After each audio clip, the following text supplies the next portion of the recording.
Tänapäeval usub juba väga suur osa lääne inimestest, et taassünd on võimalik.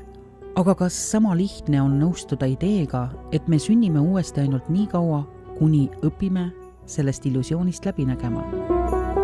Niipea, kui saame tundma elu lihtsat, aga rasket tõde, murrame läbi ka karmakütked. Tänased vestluspartnerid on juba tuttavad inimesed eelmistest saadetest. Lama Sangias, kelle perekond saatis ta 9-aastasena Trikungi kloostrisse.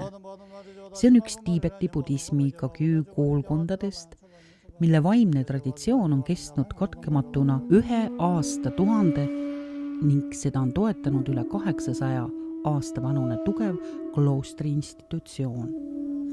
Haritud õpetlaskond ning Trikungi koolkonna uhkus, kõrge vaimse teostusega joogide arvukad põlvkonnad. Eestis on Lama õpetanud juba 16 aastat.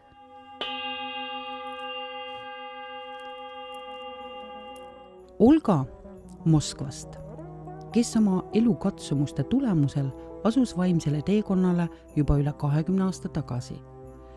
Ta on palju aastaid tegelenud pestmassaažiga, mille autor on tervendaja Jevgeni Sujev, kes on ühtlasi ka tema õpetaja.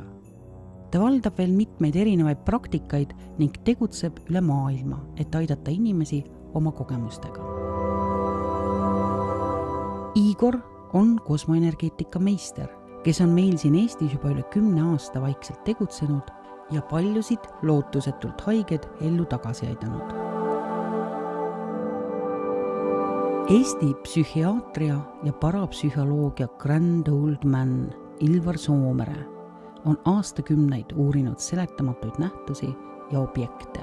Ta on andnud välja hulga raamatuid, sealhulgas ka karma ja taassünd, millest me saates täna räägimegi.